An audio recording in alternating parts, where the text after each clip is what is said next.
G'day, guys. It is the coach. Hello. Hope you all well. Welcome. Wow, what a butchered introduction. I'll just go to my guest. We are kicking off a new series that I'm calling TO Talk, and it is really focused about helping our tournament organizers, event organizers, and sharing best practice and insights and wisdoms and tips and things to help either you run an event, get better at running an event, scaling your event and making it go even bigger, or something in between, because there are a lot of events out there and I know everyone's trying to get better, and because they're often so regional, it is hard to find out what everyone's doing. So I thought with the best way to do this would be kick off with probably the world's best TO. He is the man who runs Call to Glory at CanCon, which is Australia's, world's, and probably the universe's biggest Age of Sigmar event. Clint, how are you?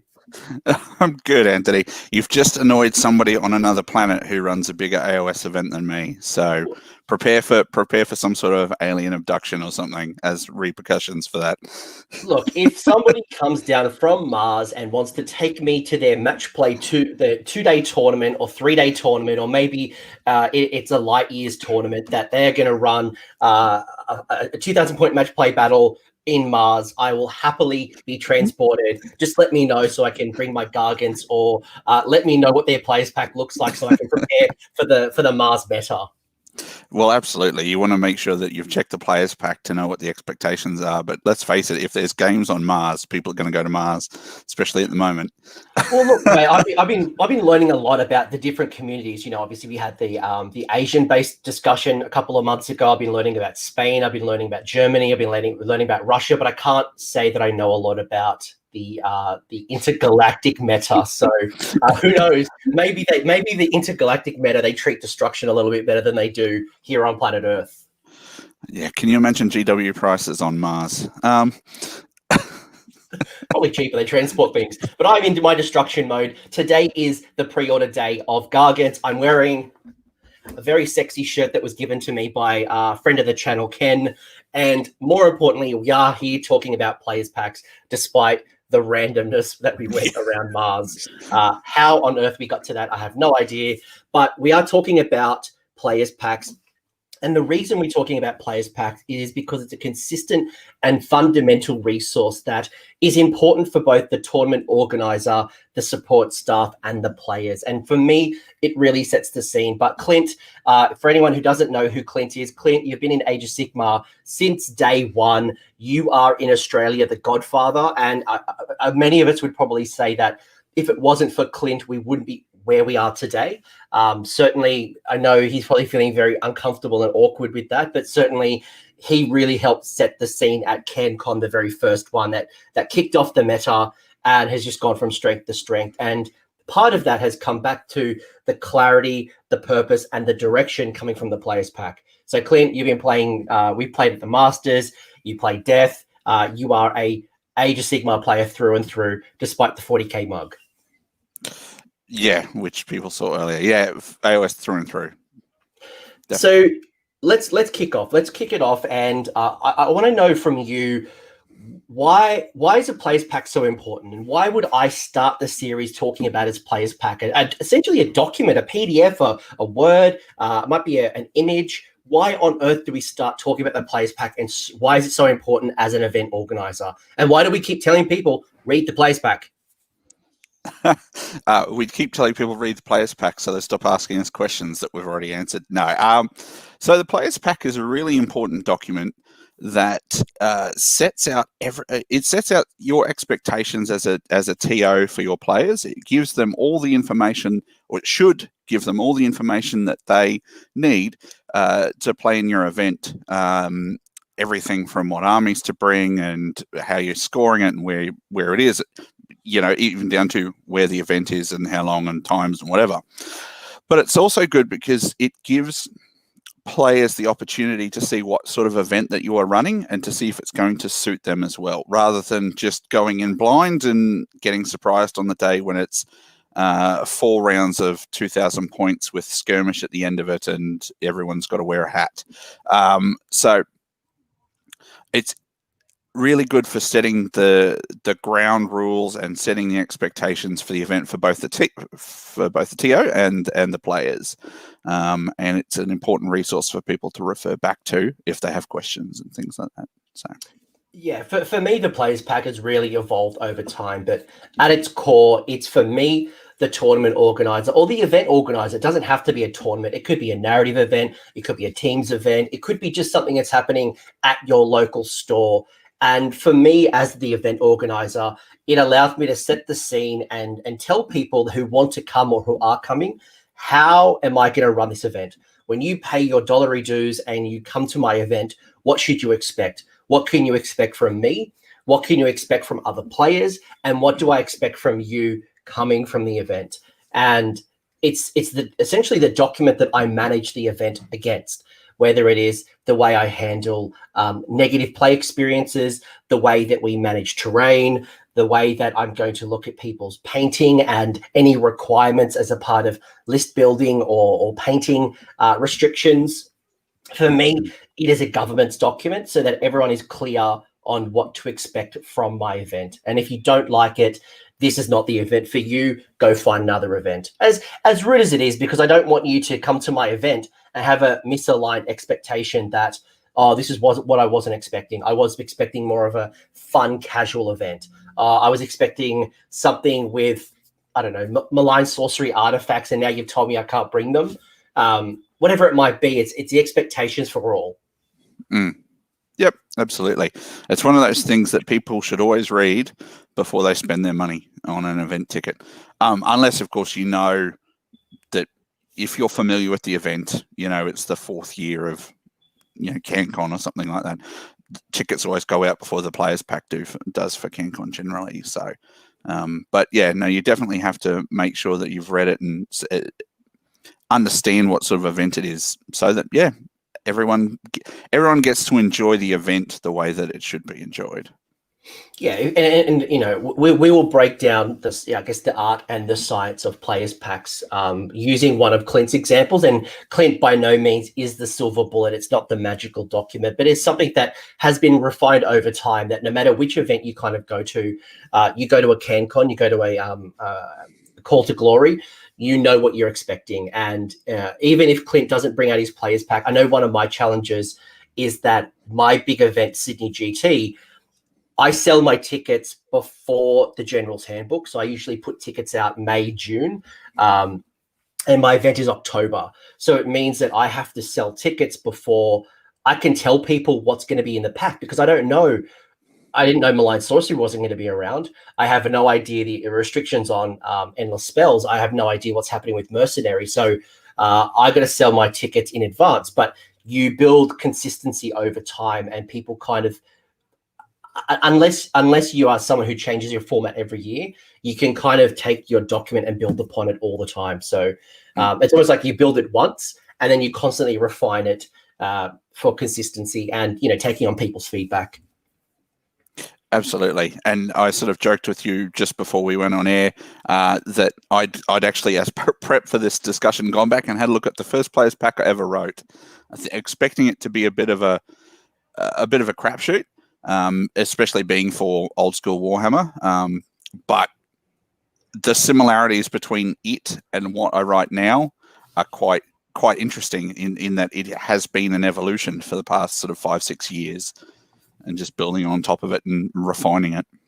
What percentage of your Players Pack do you reckon has changed since the first Call to Glory? So, by the way, the first Call to Glory started at 50 odd players, went to 100, went to 200. Well, technically, it went like 48, 110, 220, 240. Just round it.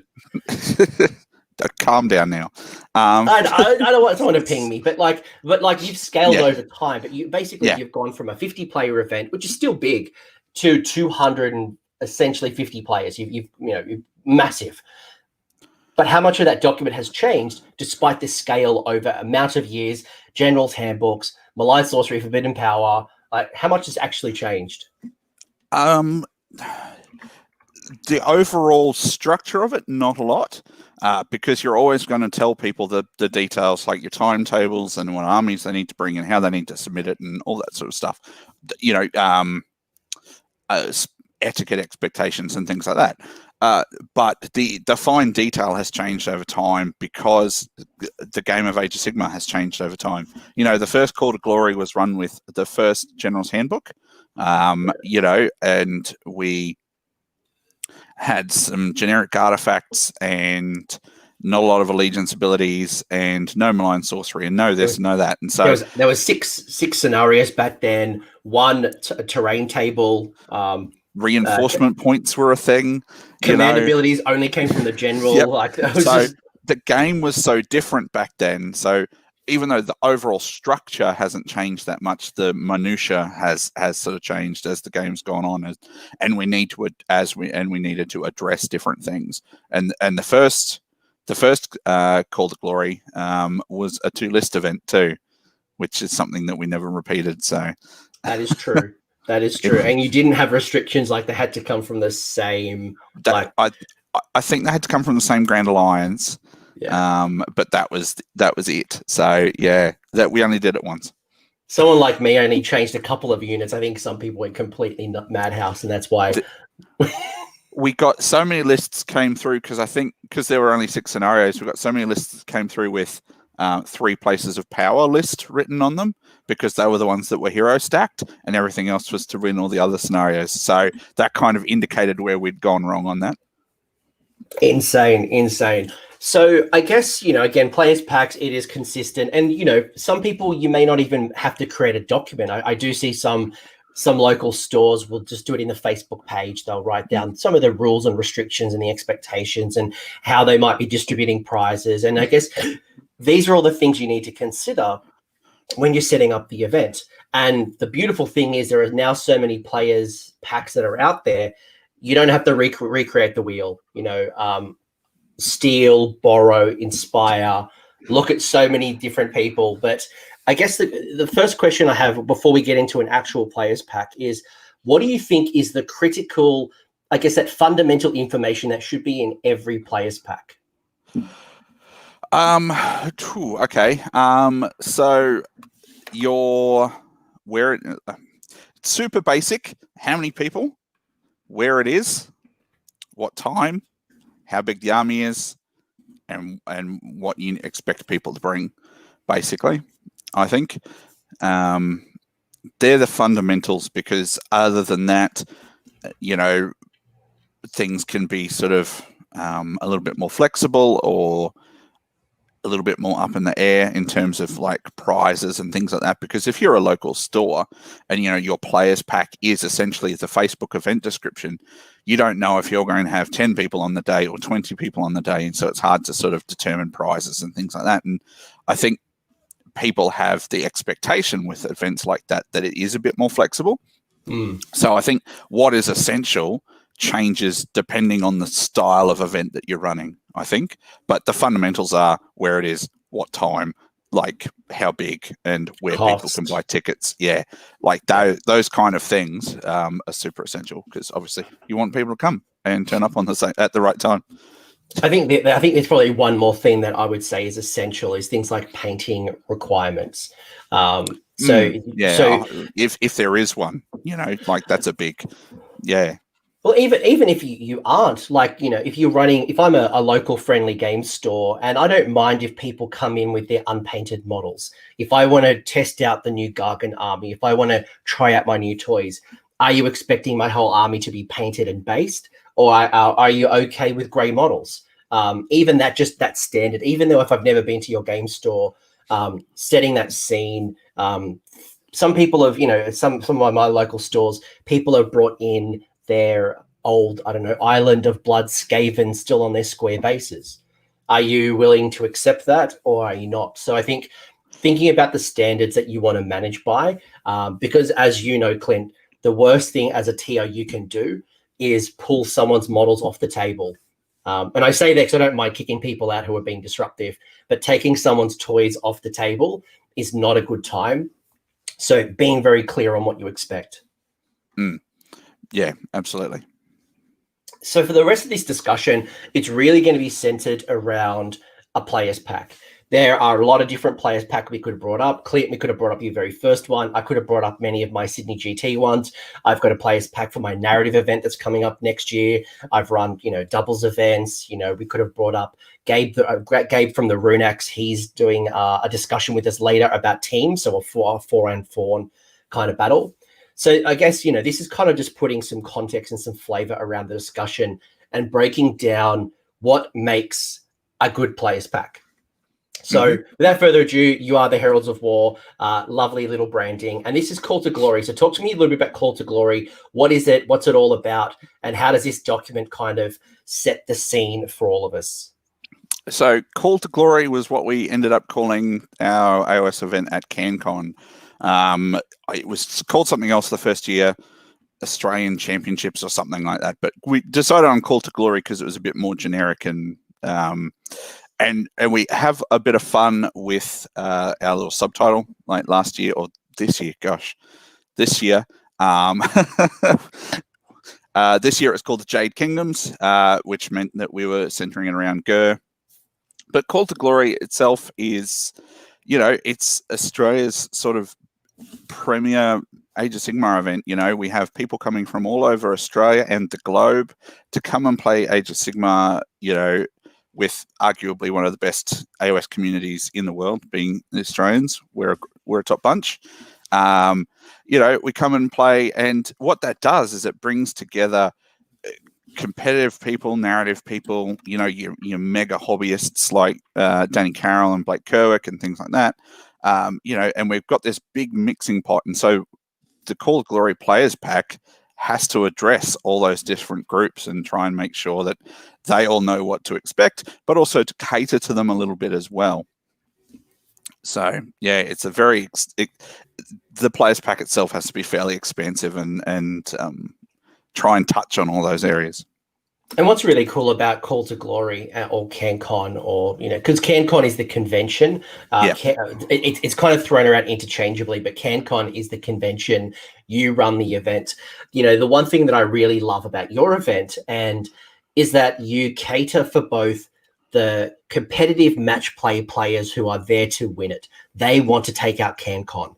But you've also got the people who just want to come down and have a weekend of Warhammer, probably away from their kids, probably away from their families, and just catch up with their mates and have a really good time. You've also then got this other element of players who don't care.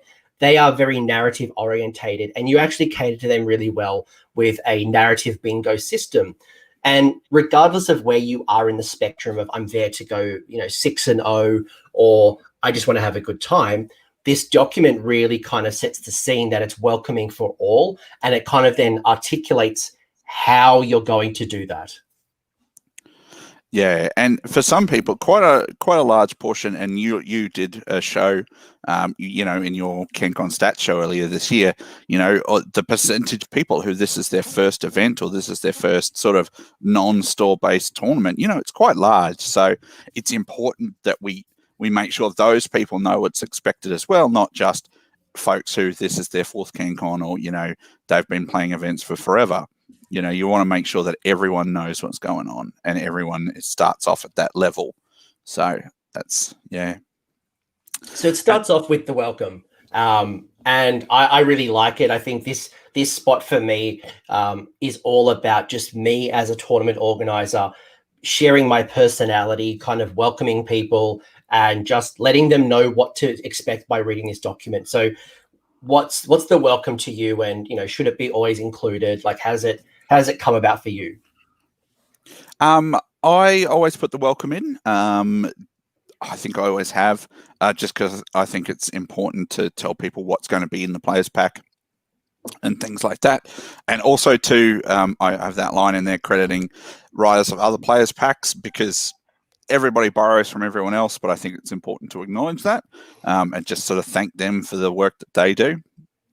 And then sort of the last 2 or 3 years, I think it's last 2, we've put the objective in just so it is very much a statement of what we want to do with the tournament. Not every players pack has to have this, but I think it's something that we do.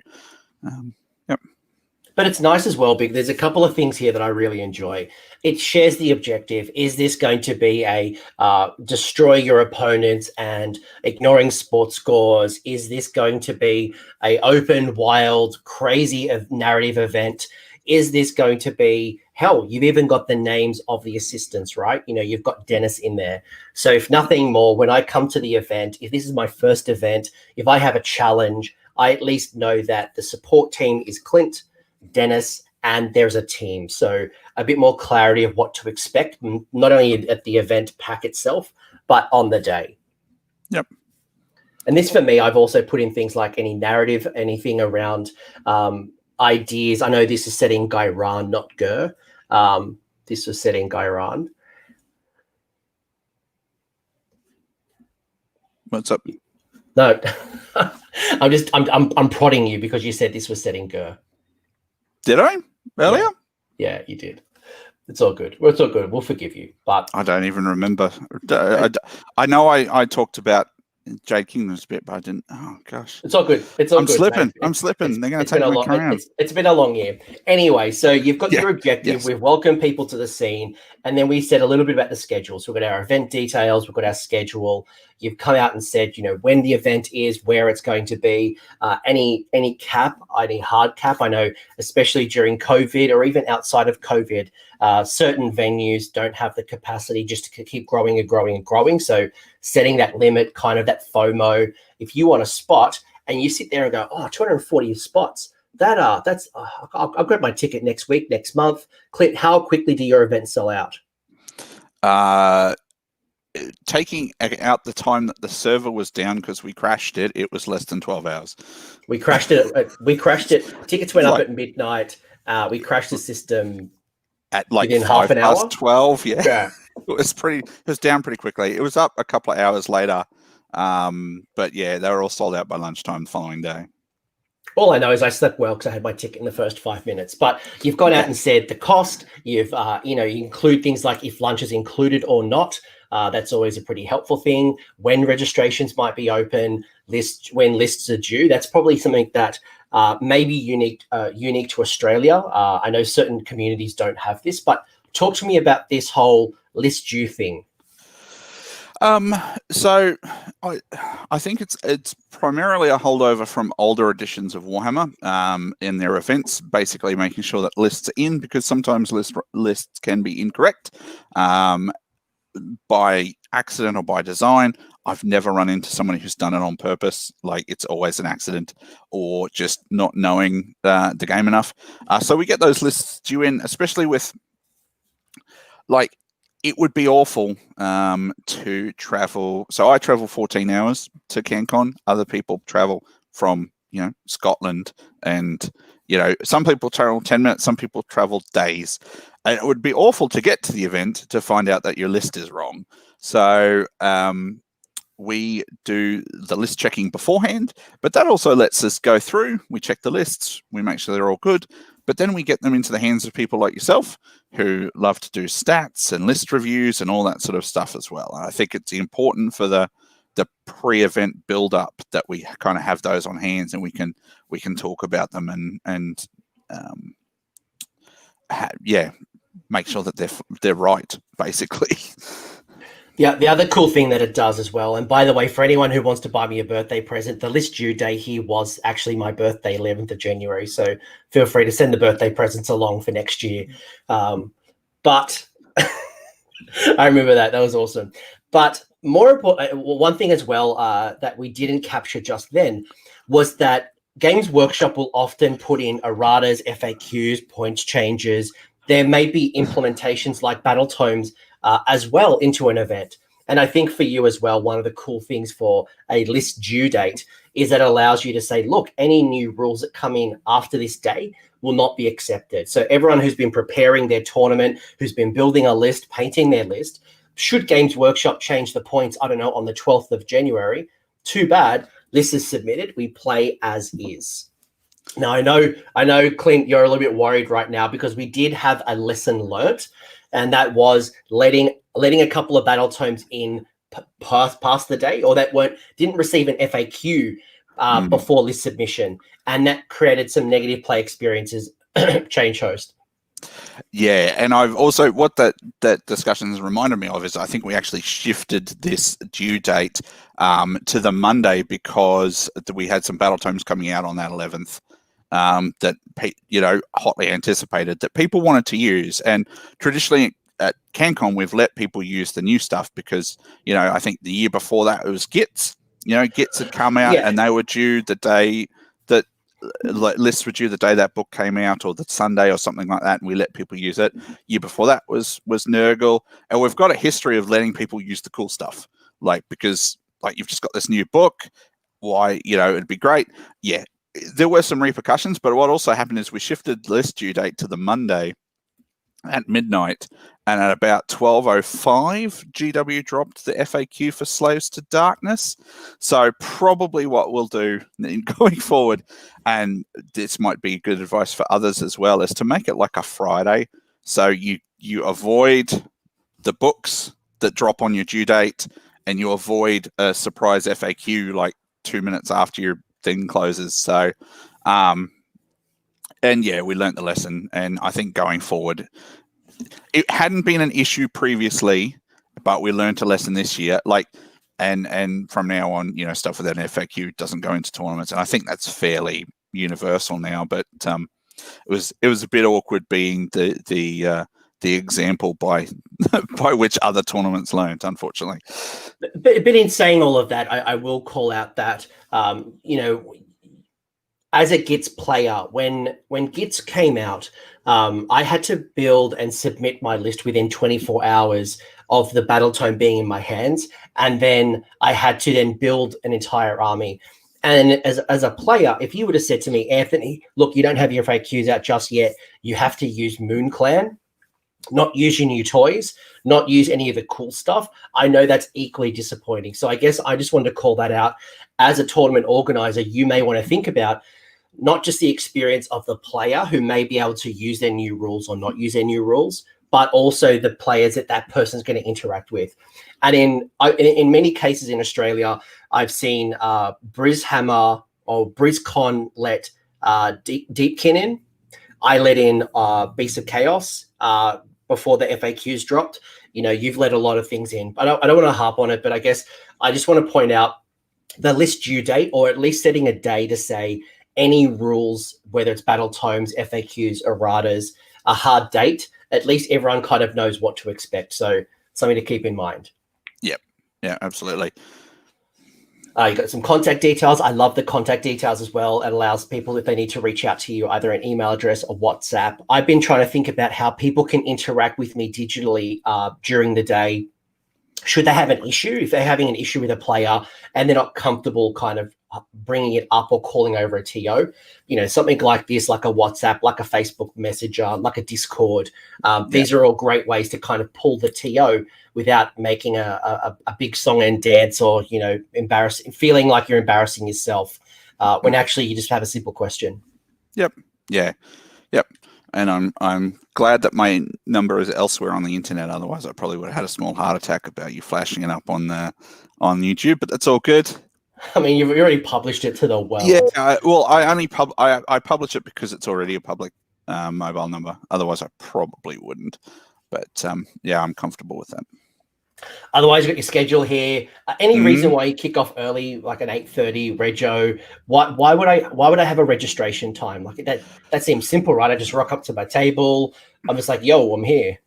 Yep. So registration allows players to come in and come and chat to the TOs, either pick up any paraphernalia that you're giving out on the day, players' packets and little baggies of goodies, or to get their name ticked off primarily to say that they're here, because drops on the morning of a tournament happen, and quite often you're doing a draw for a tournament the night before or a day before or whatever. So when people can't make it in that morning, generally, like with legitimate excuses and things like that, you need to know who's there and not there to be able to reshuffle that draw and make sure everybody gets a game, and it also gives people time to get to the event as well. So some people just have a habit of being late all the time. So if you tell people 8:30, but you're not starting until 9, that you've got a nice bracket for people to sort of arrive and unpack their armies out of their cases and just get themselves sorted out. So it's always good to have that buffer time and making sure that everyone's there who should be there, and to fix up any issues and things like that. So while half an hour seems like a lot of time, it actually isn't.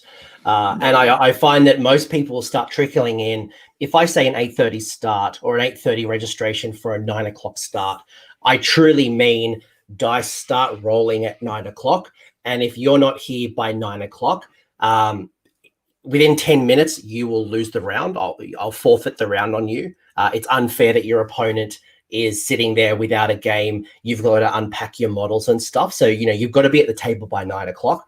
But also, as you said, you've got to pull up the draw. What happens if somebody, and things happen in life, people get sick, people's kids get sick, they get called into work, their car breaks down, all these things can happen, right? So there's going to be times where you're going to have to manipulate the draw and match players up because someone can't make it or they're running late. I had somebody had food poisoning at my last Sydney GT, so it just happens.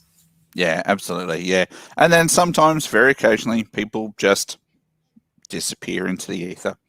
Like, just, you never hear from them. They bought tickets, they were submitted a list, they sometimes issued a grudge, and then you never see them again. And it does happen. And then you've got to then find an opponent for that person and sort all that out. So couple of other things you got here. You've got your lunch. So you got a 45-minute lunch. So obviously that's some considerations, right? I'm running an event in December. It's a small 1-day event, but I don't have as much time, or I certainly don't want the game to run from 8:30 in the morning till 6:30 at night. So one of the ways that I'm trying to reduce down my lunch break is to actually supply lunch. Maybe it could be pizzas, burgers, Subway, whatever it might be. Again, being COVID safe and things like that. But, thinking about the way that you're going to run an event, if you are at a certain space that allows you to be in for a certain time, maybe the local store that you play at closes at 5 o'clock, you may need to think about how you best use your time. Maybe you can't do a 2,000 point. Maybe it's a 1,500 point.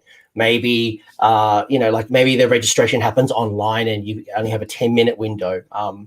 You know what I mean? Like this, you can play around with your times, and you got to think about the experience. The last thing you want to do is people to rush, and people do need their breaks as well. Yeah, absolutely. Yeah. It's one thing to consider is your round times and trying to fit that into your day, and then making sure that people have a meaningful break in the middle, because otherwise they get to the end of game 3 or even get to the start of game 3 and they're just knackered, they need to have breaks. One thing I do say to players a lot as well is at lunch breaks is if your game finishes on time or early, go take lunch, because especially at something like a convention, or even in your local community, if 30 players, 50 players, 100 players all swarm a very similar location, that could get delayed quite significantly. I know I've been at tournaments where we've completely destroyed the location's kitchens, and it's blown out. It's blown out lunch breaks to 90 minutes. And then that has a flow-on effect. People aren't eating, or they're trying to eat at their gaming table, or the round doesn't start for another 30 minutes. So think about that lunch break, preparing the kitchen if there are local stores, or if you're at a venue that has a kitchen, or, a buffet or something.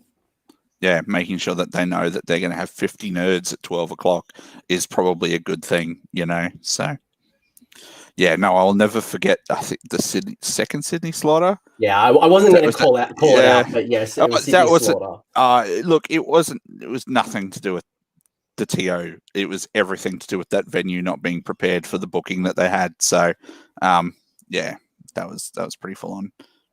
Couple of other things you got in here is you've got your coolest army voting, you've got your packing up and tallying. A couple of things, I guess. Why is coolest army on day 2 as opposed to day 1? Is there any reason why you've got it after the lunch break as opposed to within a lunch break? What's the science behind what you've done here? So we have it on day 2 because we shortlist, obviously, with 200 odd people. So this is fairly specific to larger events, is, if you're running anything more than probably 60 people, you probably want to shortlist. So that maybe 100 plus, you want to shortlist, because you don't have time for 200 players to look at 150 armies and decide which is the coolest, because they don't get to look at them properly. That's a heck of a lot of people moving around, especially at the moment. And it doesn't work well, and you're going to have armies that might win on 10 votes, out of 200 people. So we shortlist on day one. We tell people, look, make sure you come back tomorrow. You're shortlisted. Well done. Bring your display board. And then we get them set up after game 4. And that gives them time during lunch to set up, or after their game if the game runs long. And then we have a dedicated time so that everybody can go and have their lunch break and come back and then vote. Previously, I think, not last year, the year before, it was in the lunch break, and when we tallied up the votes, we didn't get a good enough percentage of the players that voted. Like, we just weren't happy with it being a good percentage of the player base, because some people didn't get back from lunch until right on the money, and they didn't get to vote and whatever. So by having a dedicated time, it also means that those armies are set up for that specific time, and they get voted on, and then they get packed down, rather than people trying to pack their armies down towards the end of lunch so that they can be prepared for the next round, which is always a thing. I think it's just a good time to have a dedicated voting spot. I like it. And we can talk about how, shortlisting was obviously you as a tournament organisers going around looking at people, and we'll talk about paint scores a little bit later, but you looking at people who you think are worthy of being up for display, someone who actually has a chance of winning. And it's obviously very disappointing if you're not shortlisted, but you're right, for 240 odd players to potentially set themselves up, you're not going to, it's very unlikely that army was going to be nominated anyway or win a prize, but it allows you to really focus in on the 20 or 30 in your case who are in it with a real shot. Yeah, I think we did between 15 and 20, and basically what we did is I went and looked, Dennis went and looked, and the other assistants went and looked, and we all wrote lists basically, and then you see who is on everyone's lists, and they go on the short list, and you kind of work your way down. And you might go have a second or third look at something because people are like, oh, that's really good, and you might not have noticed things. So. The other thing as well I just want to call out is I like that you've got the pack up and tallying. It's something that tournament organisers put a lot of effort in running the event. I could probably say 99.999% of event organisers are not being paid. It's not like we get a kick of your money. That $65 is not going into my pocket. It's going into administration costs, running, investment in prizes, investment in things like tables and battle mats and terrain and the venue costs. There's a lot of things that go in this, right? I'd be lucky if I was running an event at $65, I would be lucky to get $1 per player in my pocket.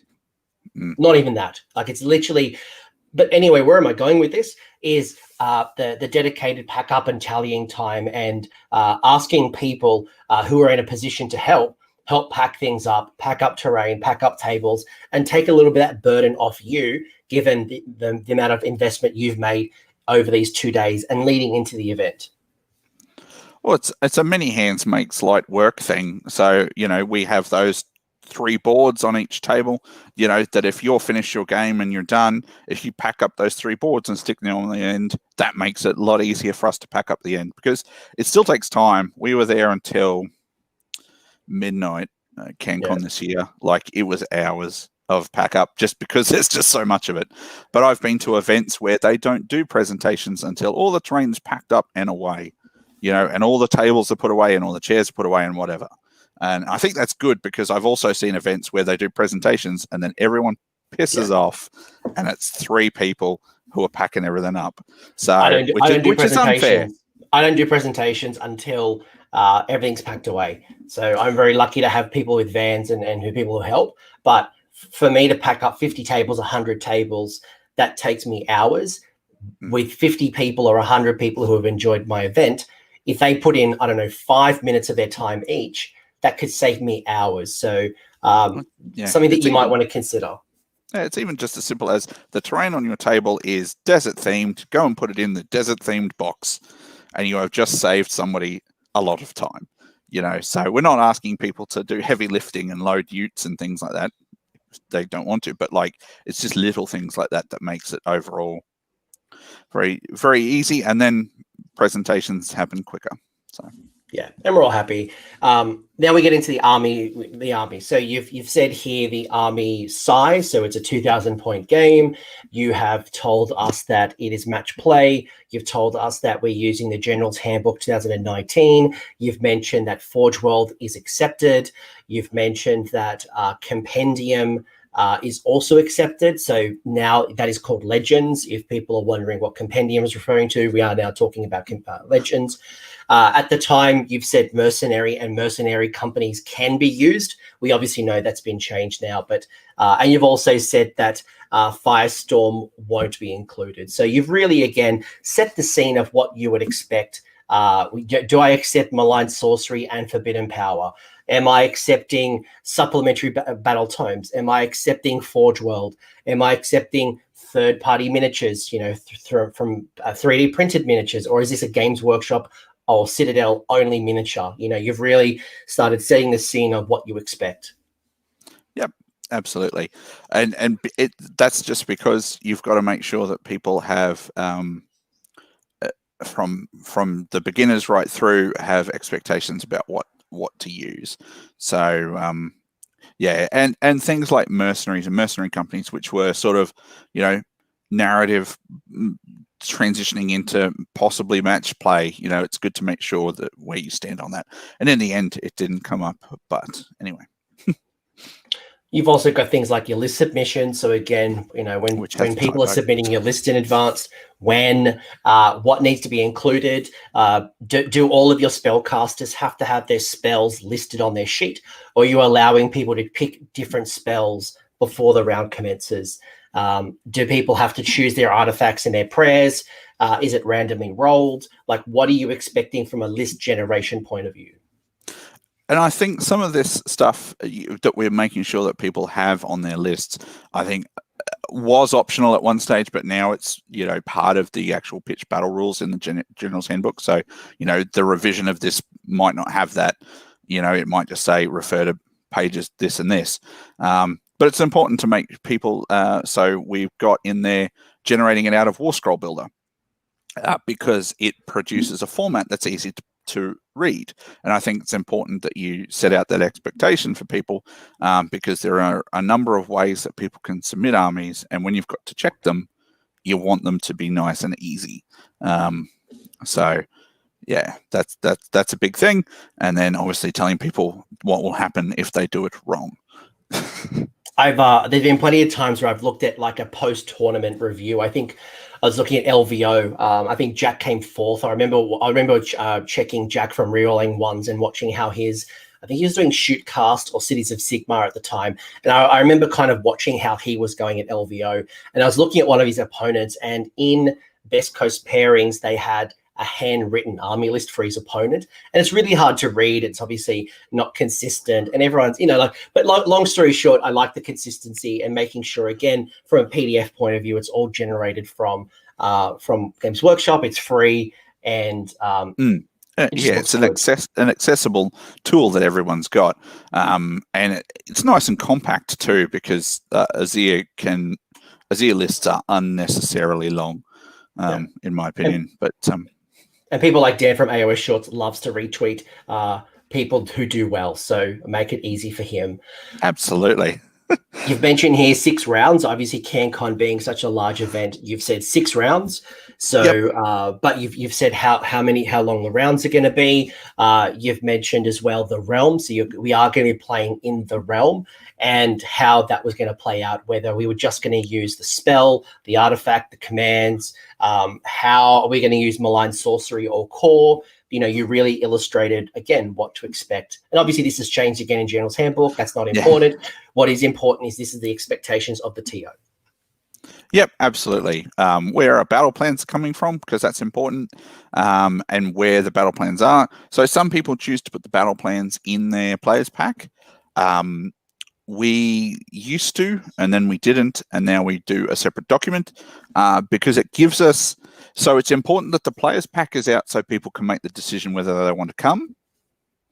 But if you then tell them in that players pack where you're taking battle plans from, they're not going to be custom. They're going to be from the General's Handbook. They're always going to be the latest versions. So people still know what to expect with the battle plans, even if they don't know them ahead of time and can purchase their tickets. And then that gives you extra time. It gives us extra time to look at what everyone else is doing with battle plans as well. Like if you see 10 tournaments that use the same 5 battle plans, you're probably going to just adjust it slightly so people get to play something new. And it also gives us time to consider what we want to do. And because we have a bit of a narrative spin on the way that we use, like in the order that we use the battle plans and the way we want to link them together, they're still straight out of the book, but we just write a little bit of a wrapper around them. That gives me extra time to do that as well. There's a bit of pros and cons, I guess, when I think of battle plans, right? If you announce your battle plans in advance, it means that people will practice those scenarios only, and they'll build a list for those scenarios. Now, I'm not saying that's good or bad. Like, I'm just stating a fact. If you list them in advance, people will get comfortable and confident with those scenarios. They'll build to that scenario. Cool. If you don't announce it, there is that element of surprise. It means that people are building and practicing for the full 18 battle plans that are potentially available. Now, that may mean people may bring things that they may not want to use. They may just have to have a couple of extra heroes just in case this might happen. Or they're thinking about things different ways. And you're almost rewarding flexibility and adaptability at the time. Now, some people like the practice and the focus on the 5 or the 6. Some people think that people are just gaming and manipulating their lists for that 5 or 6, and they don't like that focus. So I'm not saying what's better, what's worse. I think there's cases for both, but be deliberate. Yeah, I think with 18 now, 6 in the core book that people don't tend to want to use a lot, but 12 in the General's Handbook, I think that's an awful lot to try and know all of. So I think kind of expecting people to know all of them and be able to just play them on the day is possibly a bit much. So I do quite like having them in a document somewhere, before the event. And if you are trying to keep people on schedule in a hard 2-hour, 45-minute, including deployment, you don't want them spending 5 or 10 minutes of their precious time looking up the battle plan, looking up how you win, looking at how the deployment zones are set up, how you score. That's 10 or 15 vital minutes that could be the difference between a game going for the full 5 rounds or something that has to be called in round 3 or round 4. So keep that in mind. It happens anyway, but you want to make sure that people are sort of prepared. Yeah. The last thing you've got here is the scoring. So the way you are going to determine essentially the winner, how you're going to distribute your prizes and what it's going to be based upon. So you've gone out here and said that there is going to be some painting, and you've said some best opponent stuff, and we'll talk a bit about how we do that. But you've also got then how you determine the victory. And I like you've got some really interesting mechanics here. Again, this is General's Handbook 19, not 20. This may have changed if CanCon was going to run in 21. But the point is, you've got here, the major or the minor or the draw, the win or the loss, how that kind of is determined, the secondary objectives. There was one that I really enjoyed, is you gave a point for denying your opponent's objective. And then you also then had this tally of, did I kill 1,000 points or did I not lose 1,000 points? And I think that's a really interesting mechanic, because it's not about just crushing your opponent into the ground. You get rewarded for defending or denying as well. Yeah, so it's born out of, with 220, 240 people, it's quite hard to spread out those scores. So you can't really just have major, minor, and draw kind of thing, because you just have, you end up with a ton of people all on 5 majors or 6 majors or whatever. And there's kill points that are just separating. And that So and so secondaries. The year before we used secondaries, but I don't think we had a deny mechanic. And then there's sort of plenty of anecdotal evidence or anecdotes of people swapping secondaries and things like that, or just forgetting and saying, "Oh yeah, we both got it," or "Oh yeah, we both didn't get it," or whatever. With the deny mechanic in there, there's an incentive to make sure that you've picked it and you're doing it, and and you both don't handshake it at the end or at the start or whatever, because it does actually quite affect the game and you're standing. And the killing 1,000 points and not losing 1,000 points, that was something that we lifted from, I talked a little bit before about borrowing from players packs from other people. This is something we picked up from Six Nations, I think. So, I saw that in their pack and I thought that was really good. I think it was worth more points in their pack. I didn't want it to be as important, but I still wanted it to count. And it really I think it influenced some people who wanted to be competitive. I think it influenced their list building and stuff. So, yeah, it did the job. And I don't think we had people on the same score in the top 10. I think, this is, as far as you and I are concerned, a century ago now in 2020. But, I don't believe we had people on the same score in the top 10, because it just kind of busted everyone out slightly, but in a way that when you were doing it at the end was fairly simple. Like we used down under pairings, which was down the page somewhat, but when people were filling it in, it was fairly straightforward about how they do it. There was no complex maths. You either did or you didn't, and then it did all your scores for you. And yeah, it gave us some differentiated people's scores. And I think that's one thing to consider with the secondary objectives is, how do you manage that people have either completed or they haven't completed? And it's easy for me to say to my opponent, hey, let's just say all three, we got all 3 or all 2 secondaries, and we just play the game as is. So if you are going to go down a route like that, think about what your measures are going to be to ensure that your players are, being faithful, or if there's some type of mechanic. But the good news is as well is, all of this stuff here, there is software. There is tournament organizer software. You don't have to run this based on Excel. You don't need to be a formula wizard. We have mentioned here that there is down under pairings. That is one tournament software. You do have best coast player pairings. You have tabletop.to. Any other tournament software that kind of comes to mind? Majority of it's free, or if there might be a small subscription service that gives you additional benefits. Yeah, there's a couple of offline ones. Tournament Overlord, I don't know if that still exists. War Score, things like that. We used War Score until we got too big, because I'd used it from 12 players right up. So yeah, there are a range of options.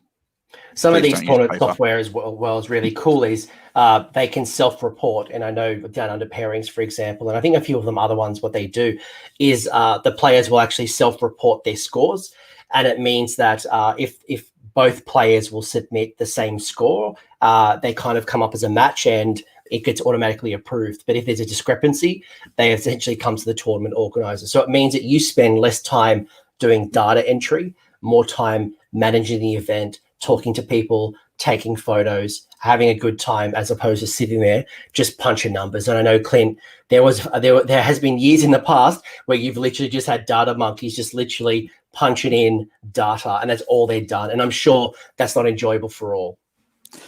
Yeah, no, it's every year before this year we've had people who've just been chained to that TO desk putting stuff in, and then you'd have somebody who'd run away because both players had scored a major win somehow, or neither of them had done sports or something. So yeah,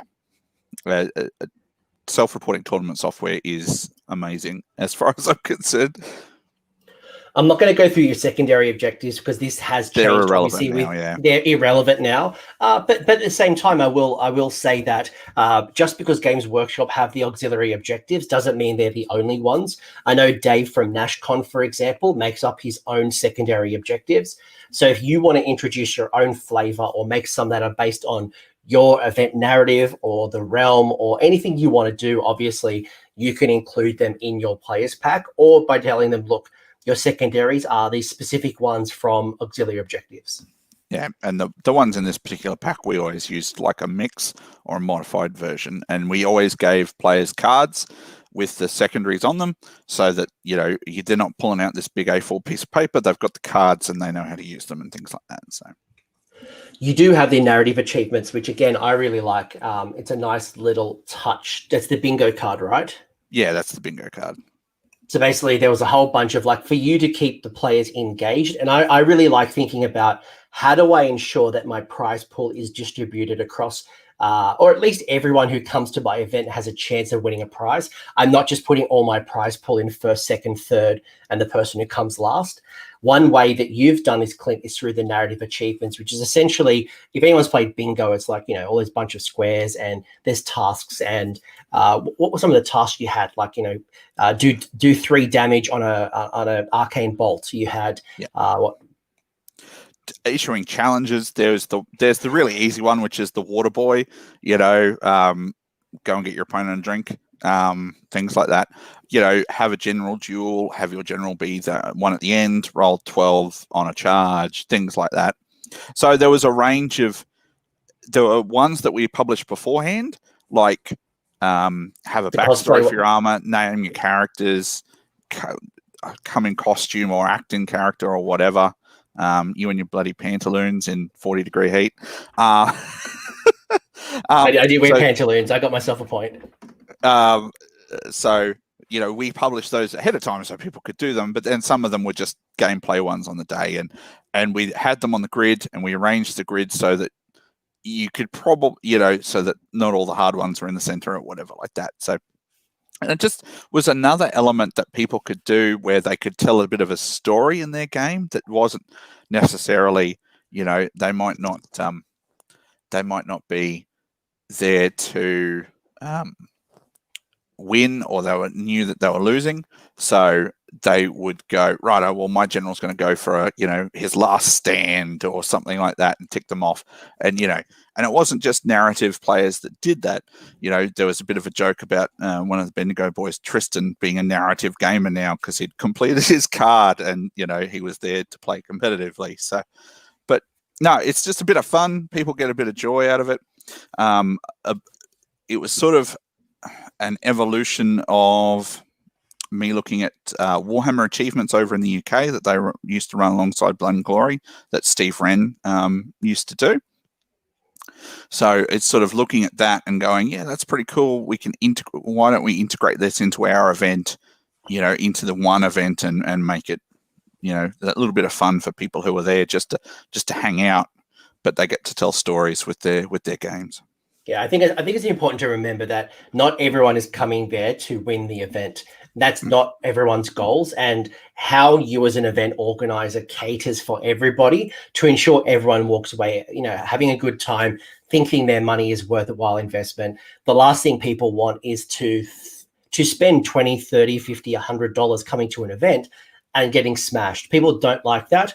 So where are the other ways that you can create value? Narrative achievements is one. I know for me, I stole something very similar from Steve Wren, but I turned it into a negative achievement. So basically at the start of my round, I would declare on Facebook and I would say, guys, the first 3 players to fail a 3-inch charge, they come to the TO table and I give them a prize. There's spot prizes. It might be a blister pack. It might be some 3D printed terrain. It could be some dice. It could be something from the Mortal Realms magazine, whatever it might be. It's something fun that you're rewarding people from rolling a double 1 on a spell cast, or rolling a double 6 on a spell cast, or I don't know, you fail a 9-inch charge, whatever it might be. You find ways to distribute your players prizes.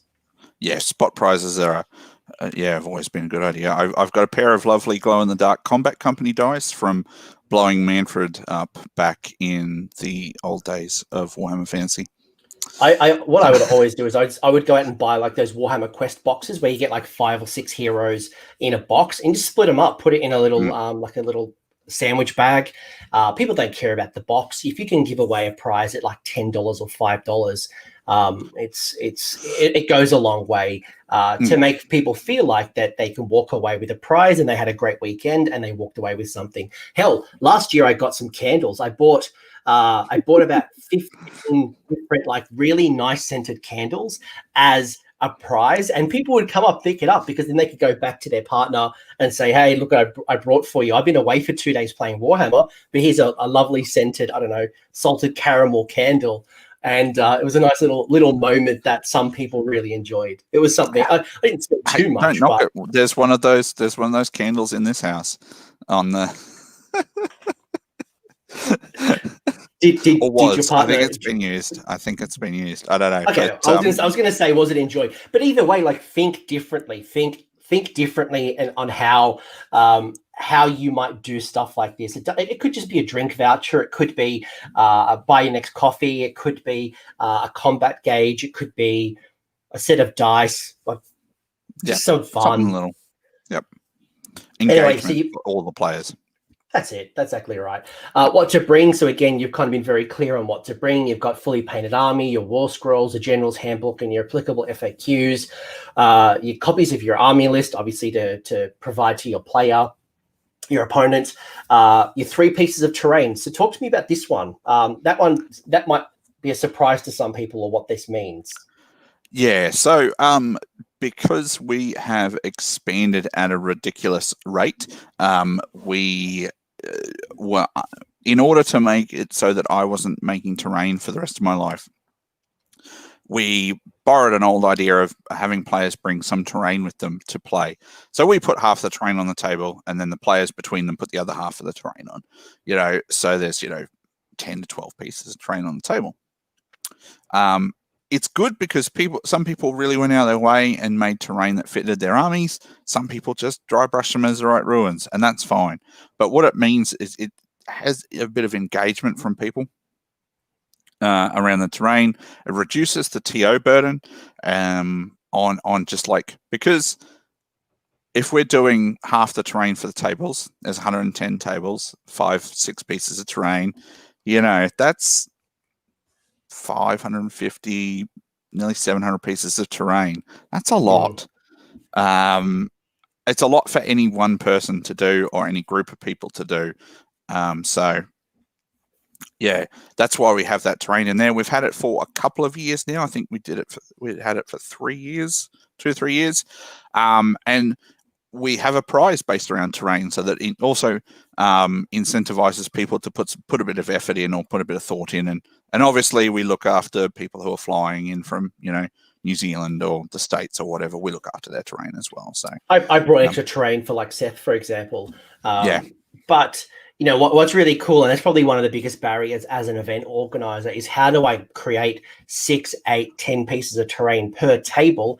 I've got Sydney GT, that's 100 players, that's 50 tables times by up to 10 pieces of terrain. That means I've got to find 500 pieces of terrain. That's a lot. And I'm getting $65 a head for prizes, vent hire, terrain. $65 per person doesn't go very far. So one way that you can mitigate that is asking your players to contribute. Ben Spinetti, for prime example, won one of those prizes off you and had done some really cool Deepkin prizes. People might have seen his Lotan bar. They've seen the wave. He had created a wave that had eaten up an Azerite ruins. But either way, that's a cheap way that you can create a whole bunch of scale at a very small cost of a prize. And people really enjoy. I know Deke has done some really cool terrain, thematical terrain. I've seen a whole bunch of our players, and they really get into the swing of it. They go to Dark Fantastic Mills to buy some cool stuff. They can, make it themselves. They kit bash. And hey, you've now got some cool terrain at home. That's it, absolutely. And then there's a couple of events where you bring terrain to, so it's not just CanCon. my event, your event. I think Slaughter is one as well. So you've got these bits of terrain made that you can take to these events, and you don't have to worry. It's not like you're making a new set each time. You've made your three or four pieces.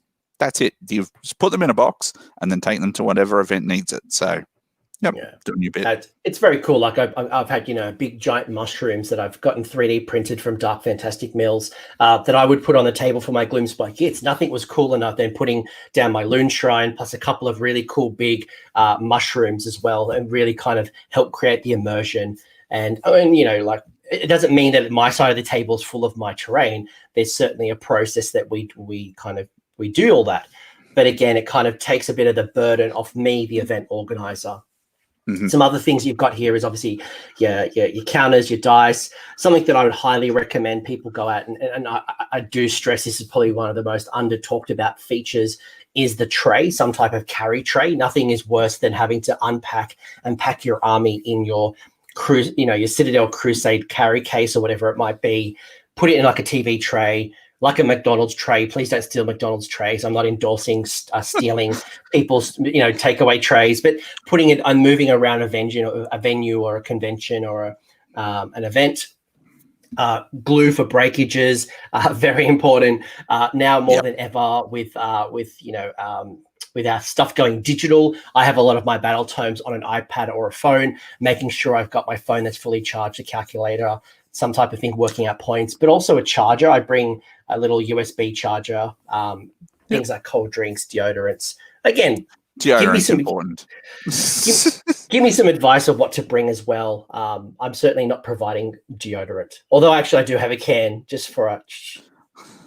I think there was I think we'd gone to pick up water or something one year at Woolies the day before CanCon, and they had like a whole end of deodorant, and I remember putting it into the Facebook event saying there's no excuse now. It's only $3 or something like that. Buy some. Yeah. So I'm actually going to do a video pretty soon about unpacking my tournament bag, and one of the things that I do have is a can of deodorant. Apply it frequently. Don't be a smelly nerd. Yep. I'm not going to go through the full things here, Clint, but one of the things that I really enjoy about a player's pack is things like the rules etiquette. And the rules etiquette for me is not just what I have to do as a player, but really illustrating how I, as a tournament organizer, will manage my event. If you slow play, if you don't attend the event, if you have a rules dispute, and what's the process of me resolving those disputes? And if you don't like my outcome, what's going to happen? And for me, it really illustrates the way I'm going to manage this event. You may do all of this, you may do some of it, but for me, this is my articulation of how I am going to rule the event. Yep. And it sets out player expectations on what's good behavior and what's not, which once again, this might be somebody's first tournament, and they may not be aware that making sure that they declare their intentions for dice rolls is an important thing, because they play with their mate Jack, who's in they play in his shed or whatever twice a week or whatever, and they just know how they get along. And then they come to CanCon, and it's a very different environment. So it just spells out what to do to be a good sport. And by being objective, it means that there's a very clear expectations around it. And we go through here, as you said, you're not going to go through all of them, but we go through what to do in a rules dispute, what to do when people don't turn up on time, what's going to happen if you don't turn up to the table on time. Well, if it's not by 10 minutes or 15 minutes or whatever it is in there, you lose the game. Like you've not respected your opponent's time, and they're being there to play you, and they might have traveled, they might not have, but like it's not important if they did, but they're there to play, and you're disrespecting them and their effort by not turning up on time. What to do to concede, how we handle cheating, what to do if you can't come to the second day, because just not turning up is not good enough, as far as I'm concerned, because once again, people put effort in. We put effort in as TOs. Other players put effort in. You've done draws, whatever. If you're a crook, it takes 2 seconds to send a text. You know. So generally people are pretty good. Yep. Yeah, like being open with your communication is critical. So funnily enough, I had one player at my last Sydney GT who was food sick on day one. I think they had some bad chicken, and they said, "Look, I can't come. I'm really sick on day one." And actually, they messaged me before day two started. I think it was like the morning, and said, "Hey, I'm feeling better. Do you mind if I come?" I'm like, "Yeah, sure, no problem.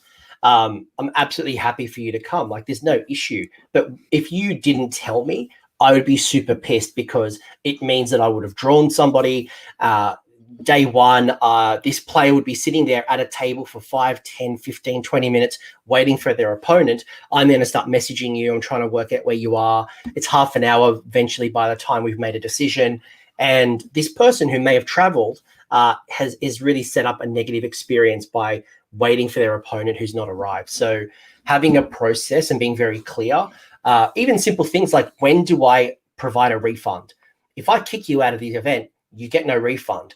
If you tell me that you're dropping out of the event 1 week prior or the 24 hours prior, don't ask me for a refund, because I've still got to pay rent. I've still got to pay for prizes. I've spent the money already. You can't get that from me. So being very, very clear on what you're doing before, during, and after the event.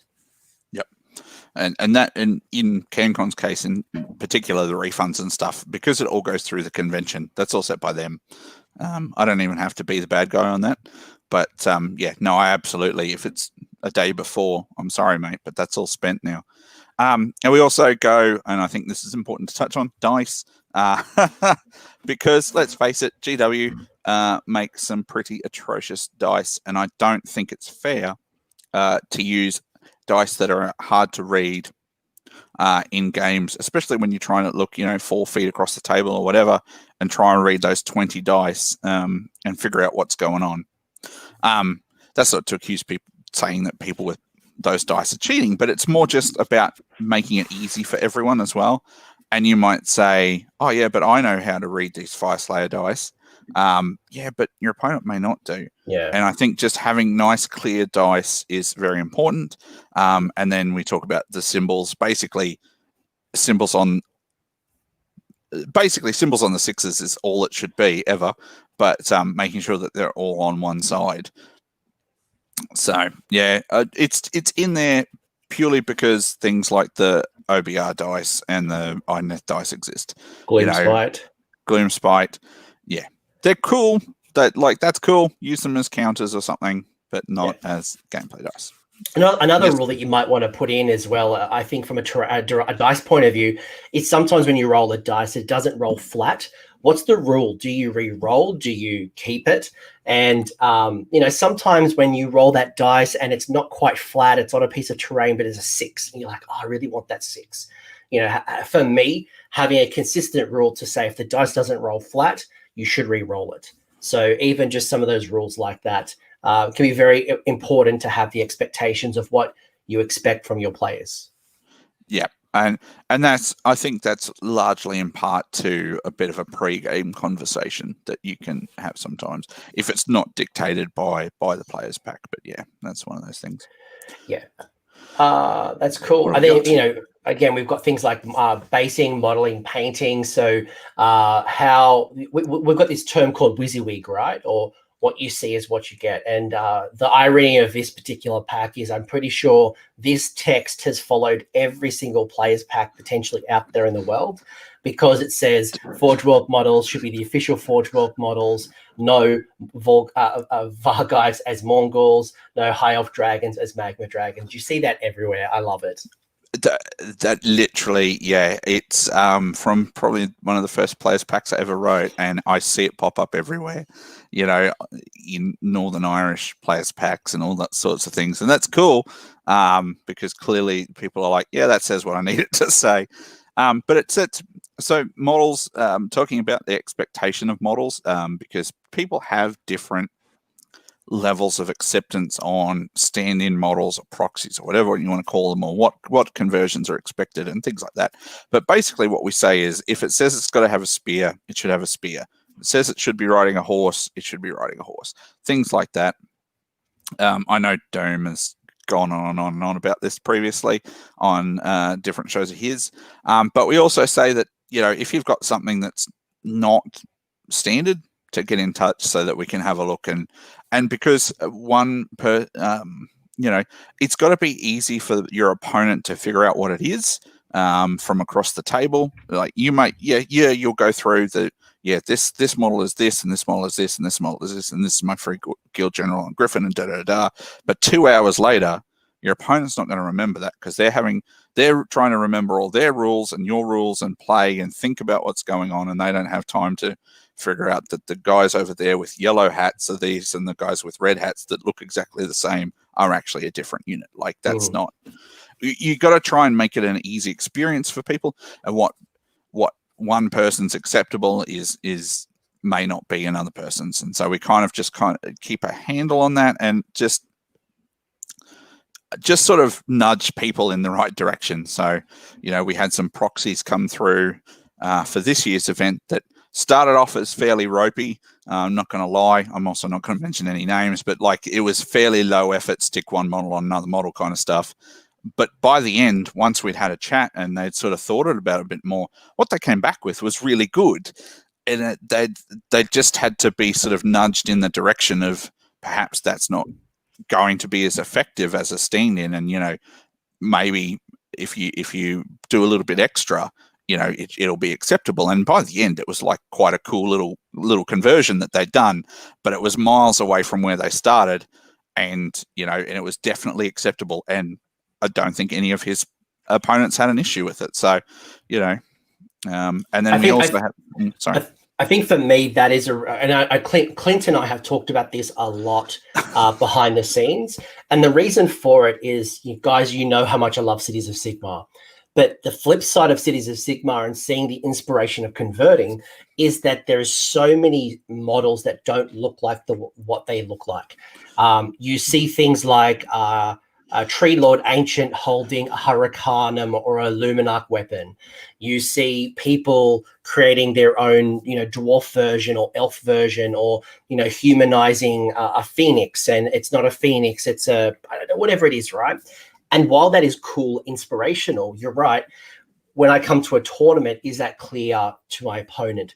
And I see this right now with OBR. I see this with Lumineth right now. People trying to bring in their old high elf models into their Lumineth. Is my great swords? Are my great swords going to be Stone Guard? Is this Techless model? I know you really love the old Techless model, but how do you bring that into a new Techless? And I guess, if you have a cool idea, it's not to say that you can't do it, but talk to your tournament organizer. And I think for me, this is being very clear, is if you've got an idea, bring it to me, send me photos, let's chat about it. I want you to bring your model. If you don't tell me, and I've seen people where they've done something and it just doesn't look like it, I said, it can't be here. You need to go get the real model. I'm not being a dick. It's just you're creating a bad experience for someone who's getting surprised by something they're not expecting. Yeah, you've blue tacked Techless onto a steam tank. I'm sorry, that's not a Frostheart Phoenix. I'm guilty of having crazy ideas. Just, where are we? There is my Wraith Fleet Undead Raiders stuff. That's Corsairs and Skeletons and Charybdis Zombie Dragons and Merworm Terrorgeists and stuff like that. But when I've had intended to take it to things, I will check with the TO, and I always try and make efforts to make sure it's really obvious what it is and that two things look different if they're two different things. Something else I just want to touch on there is we've got that line in there about Games Workshop, even though they were supporting the event, there's no requirement for Games Workshop miniatures. And I think that possibly that's like, even if your event isn't being supported by Games Workshop, just mentioning to people that you're cool with third-party miniatures, because, Games Workshop isn't the only company out there that makes miniatures. And sometimes there are gaps in their model range that can be filled with something by like Avatars or War or Mercia or whatever.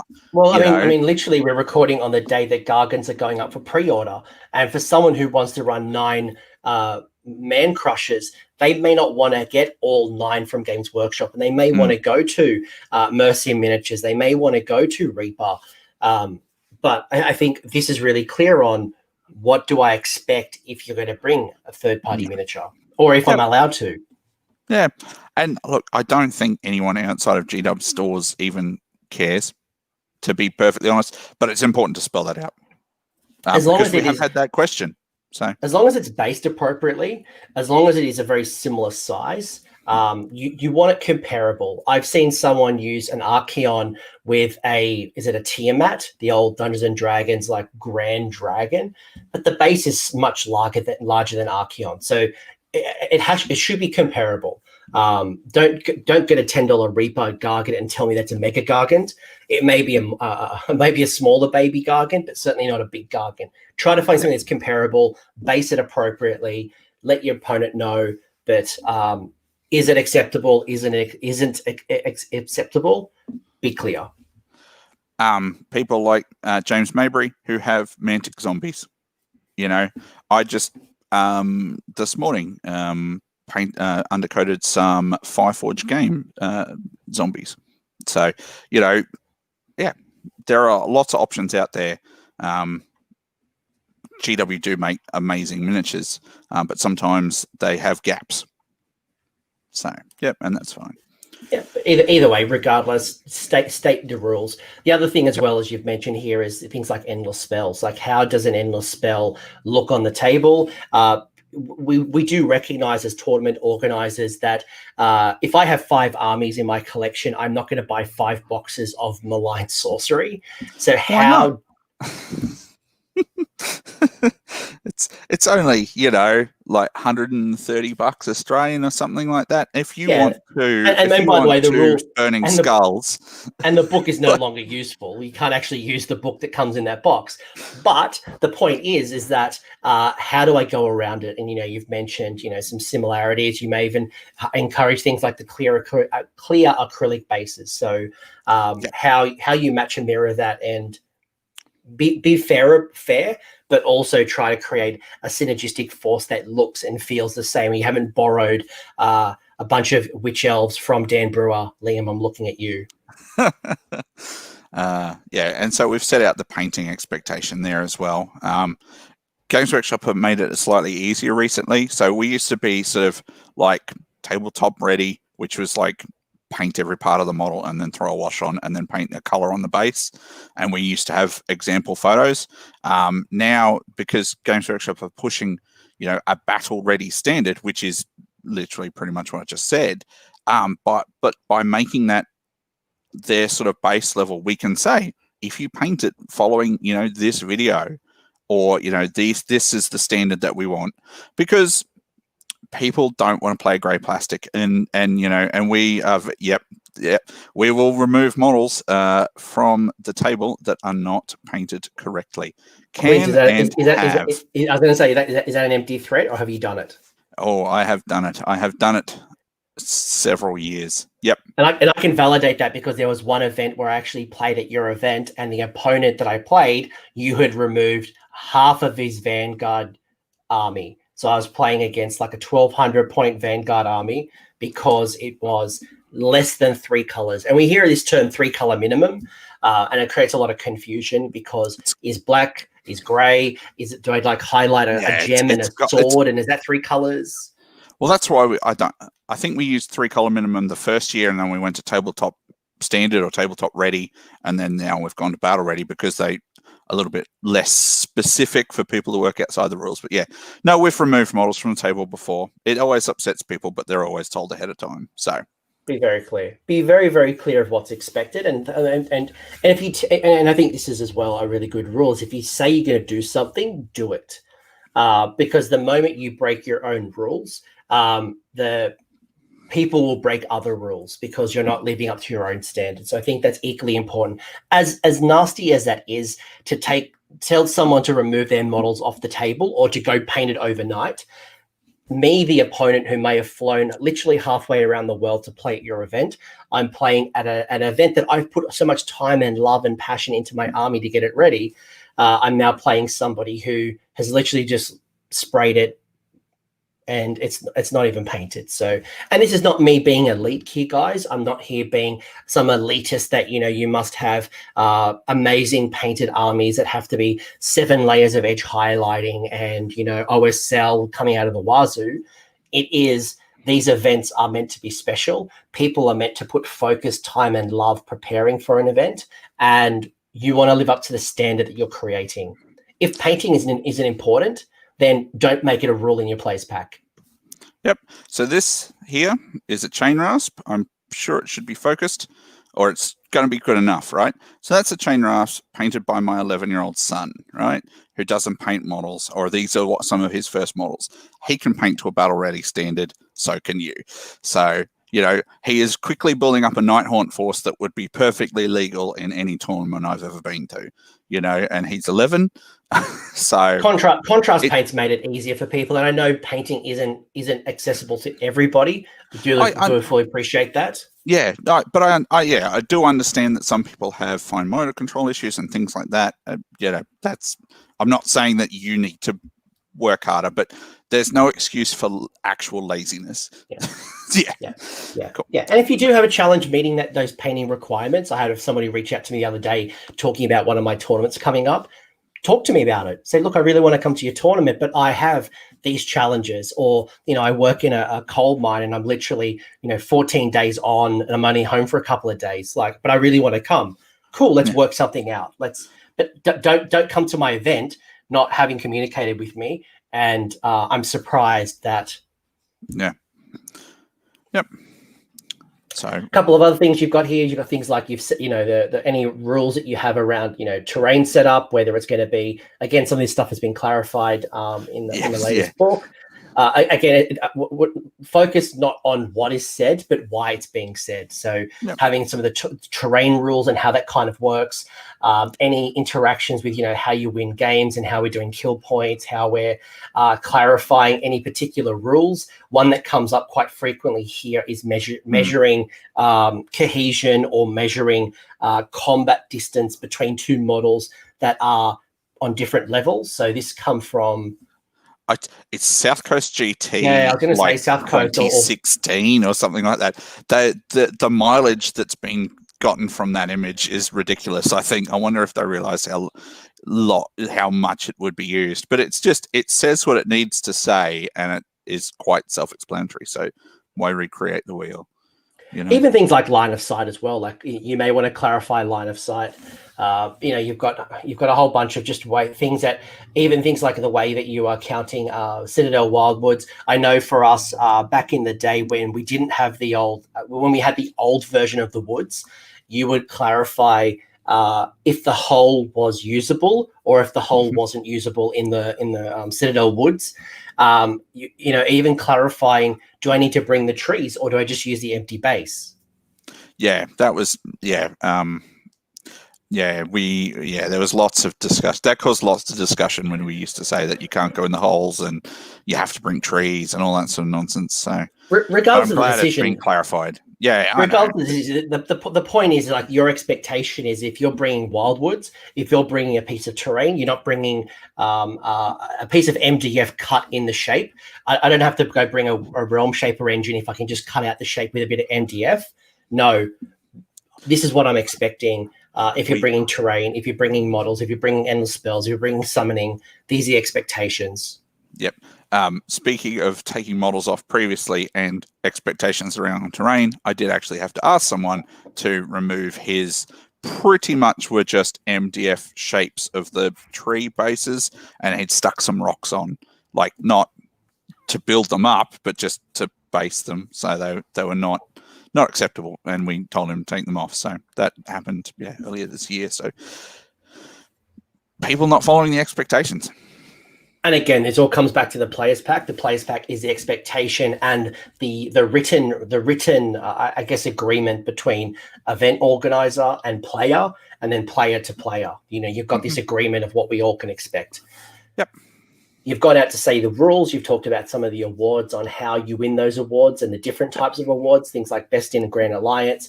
I really like those awards, by the way, being Best Destruction, Best Chaos, Best Order. Things like Best Opponent, Coolest Army, Wooden Spoon, Best Terrain, Narrative. I've done prizes for things like clubs. So if you've got a gaming club, you might do like an aggregation or an average or some type of like club award. There's lots and lots and lots of different awards to create a fair distribution of wealth. For me, the trophy that might go with this award is probably more valuable than the start collecting box or the prize you give me. So I have really pulled back from giving my money to the first, seconds, and thirds because they've already had a great game of Warhammer. They've probably gone 4-1, 5-0, plus they've got a trophy, as if I need to give them more stuff. That's something that we looked at in the past year, and just basically you win, you get your cool, awesome trophy, et cetera. So, and then basically everyone's got a chance to get the prizes. Then we also go through, because we have 2 different painting / hobby prizes. We've got the Coolest Army, which is things like the Blake Kerwick Memorial Award, where he won it for 3 years in a row and then didn't come this year, which is why it was the memorial. But it's a cool army on the big display and and why is that different from best paint, like Judge's Choice Best Painted? And we go through that so that people have their correct expectations around that as well. So yeah, so if anyone looks at the CanCon video, so I think The Honest Wargamer did a little video with Vince Venturella going through the different armies, but you could see the difference. You had James, was it Slanish? Who won Best Painted? It was James, wasn't it? James Lynch, yep.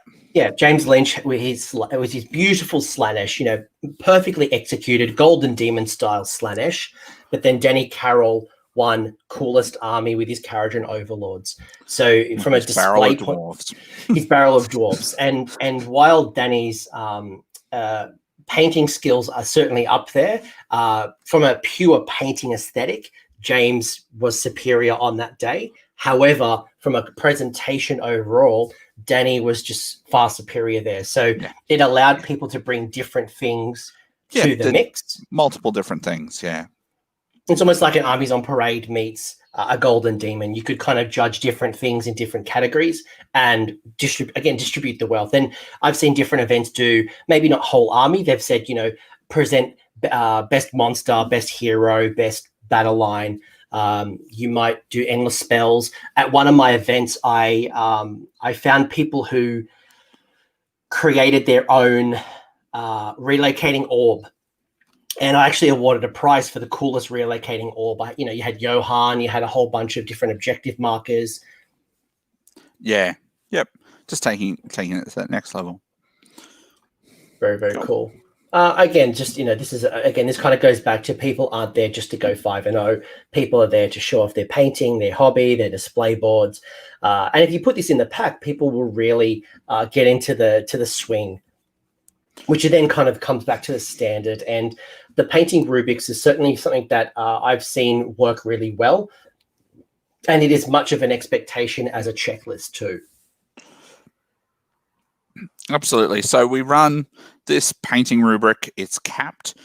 So basically the amount of points on offer far exceed the cap on painting. And that's to make sure that people who put the effort in, and you might not be the most amazing painter in the world, but if you go through and you put some effort in and you just have a look at these and see what you can accomplish, you're going to hit those, that 20-point cap. And then we look at, the big uncapped scores for things like shortlisting and whatever. So, if somebody's hit all of those, those extra 5-point ones, we go, okay, well, we'll go and, that gives us a good a good guide to go and have a look at their army for shortlisting. But it's a way that we have the rubric structured in such a way that if you're not good at freehand, but you're good with a bit of green stuff and kit bashing, you can pick up points there. Or if you're not good at that, but you can freehand you get them that way. Or if you're kind of okay at a bunch of things, then you pick up points that way. So, you don't have to be amazing to pick up the 20. You just have to put a little bit of effort in, tick some of those boxes as you're going through and painting your army, and you're good on the day. So I think for me, one of the big reasons I love the capping as opposed to an uncapped, because some people are like, well, whoever just does the best, they should get the prize, right? Like, for anyone, if I put in 30 points worth of painting, shouldn't I get the 30 points? But then I think about, what am I trying to achieve, and what are the challenges that the general lay of the land has? And display board for me is a prime example where people who travel, I fly to a lot of tournaments. Our friends from New Zealand, our friends from England, people who've traveled for CanCon to my events, to bring a 2x2 display board on an airplane just doesn't happen. It can be quite challenging for some people. So by putting a forced in there, or not having a cap, it does mean that just naturally someone who has to fly is at a competitive disadvantage without actually rolling a dice. So thinking about the interaction, thinking about, what are you trying to measure? Are you trying to measure who is the best Warhammer player? Are you trying to measure the best overall? Are you measuring the best painted? And you've already got prizes and trophies for the best painted. What are you trying to measure?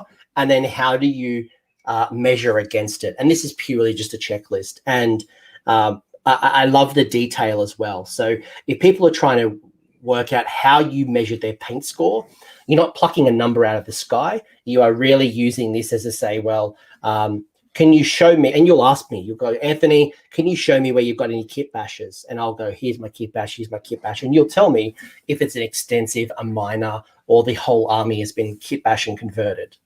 Yeah, hopefully that last one's fairly obvious.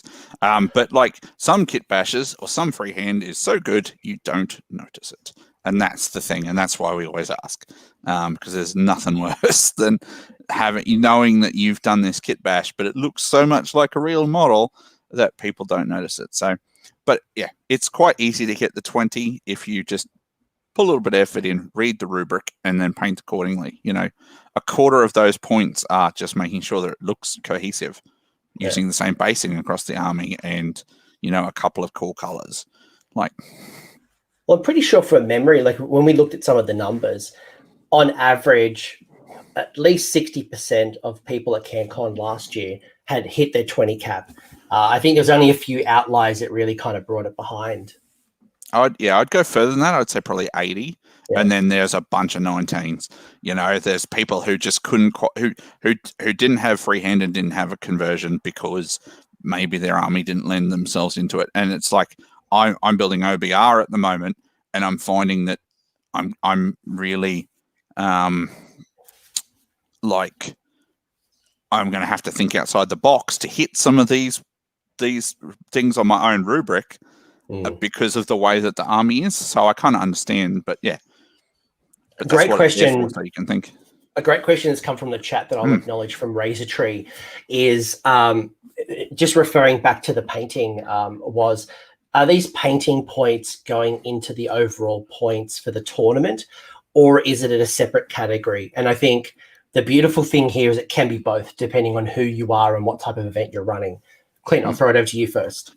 Yeah, so because CanCon is an overall kind of all-rounder kind of tournament, we have it included in the tournament score, so that at the end, it's added into your total score, but it's not worth more than a major win. So it's not possible to lose one of your games and then somehow come first, beating somebody who won all theirs because you got extra paint points or whatever. But I have seen where it's not part of the overall score because the tournament itself wants to make sure people paint their stuff, but wants to reward gameplay primarily. But yeah, that's really just how you want to target your tournament.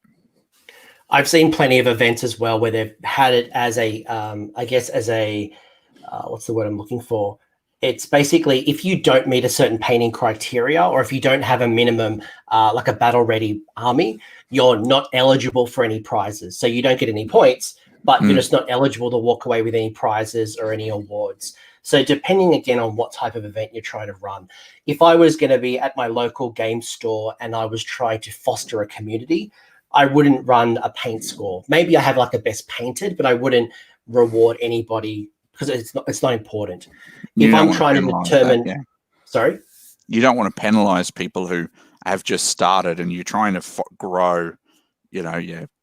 Well, I remember the very first pack that you had, Clint, and maybe it was a second pack as well, because you were trying to foster the Age of Sigmar community coming out of the ashes of Warhammer Fantasy Battles.